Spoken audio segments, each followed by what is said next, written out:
follow your passion first. When I retired from the game, I sat there asking kind of all the wrong questions. What's the biggest industry I can get into? And it's all the wrong stuff.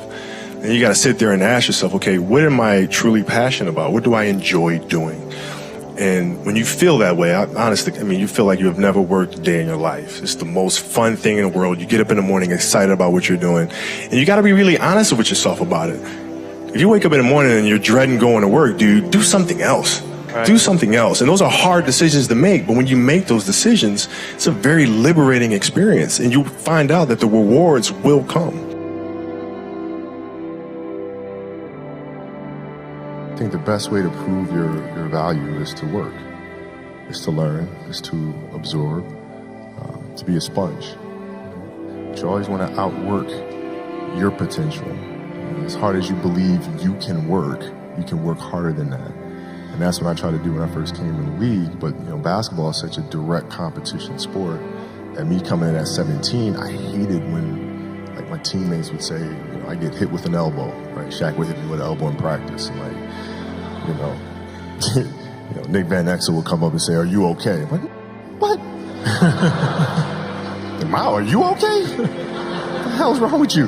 So I always had that extra chip on my shoulder. So every day in practice for me was really trying to annihilate everybody that I was playing against. Because I wanted to prove you don't need to babysit me. I'm fine, And so it's always that competitive nature, the work ethic, and curiosity. Because I asked a lot of questions. Playing with Bryant Scott, I asked him a lot of questions. Eddie Jones, who was great at chasing guards off the screens, and I didn't understand how to do that. I would sit with him before practice, after practice. Magic, all the Laker greats, I would always sit down and just ask them questions about certain games that I studied growing up. What actually happened there? What did you feel there and why? We were playing against the Lakers, Tom, and we were out here in LA. So the game was at 7. I was like, you know what? I'm gonna come to the Staples Center because we're playing. This is when the Lakers had Kobe and Shaq. Okay, this is like the championship Lakers. So I'm gonna get there at 3 o'clock, and I want to make sure I make 400 made shots before I go back into the room, and then I sit in the sauna and I get ready for the game. So, get in the car, get to the gym, get there, and as I'm walking onto the court, who do I see? I see Kobe Bryant, already working out. So once I set my foot across that line, I started working out. And so I worked out for a good hour and a half. And when I came off, after I was done, I sat down, and of course I still heard the ball bouncing. I looked down, I'm like, this guy's still working out. He was working out for it looks like he was in a dead sweat when I got here. Right.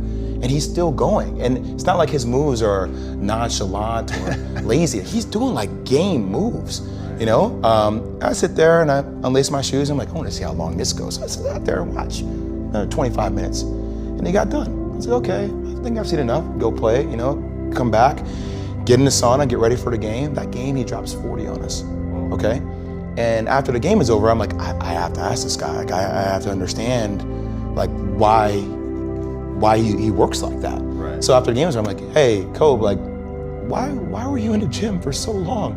He's like, because I saw you come in. And I wanted you to know that it doesn't matter how hard you work, that I'm willing to work harder than you. If your job is to try to be the best basketball player you can be, right?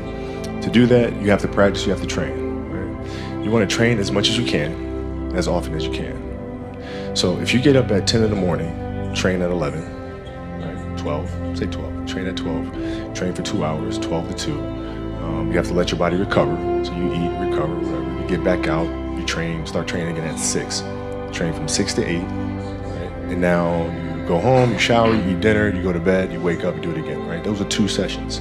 Right? Now imagine you wake up at 3, you train at 4, you go 4 to 6, come home, breakfast, relax, blah, blah, blah. Now you're back at it again, 9 to 11, right? Relax, and now all of a sudden you're back at it again, 2 to 4, and now you're back at it again, 7 to 9. Look how much more training I have done by simply starting at 4, right? And so now you do that, and as the years go on, the separation that you have with your competitors and your peers just grows larger and larger and larger and larger and larger. And by year 5 or 6, doesn't matter what kind of work they do in the summer, they're never going to catch up because they're 5 years behind. Right? So it makes sense to get up and start your day early because you can get more work in.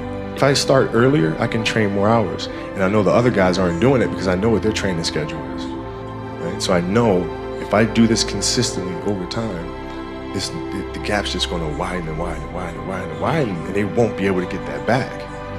So to me, it was just common sense. I'm like thinking, how can I get an advantage? Oh, start earlier. Yeah, let's do that.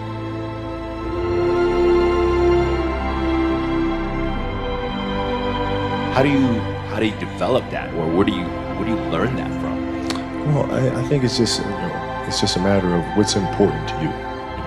What's important to you for whatever reason.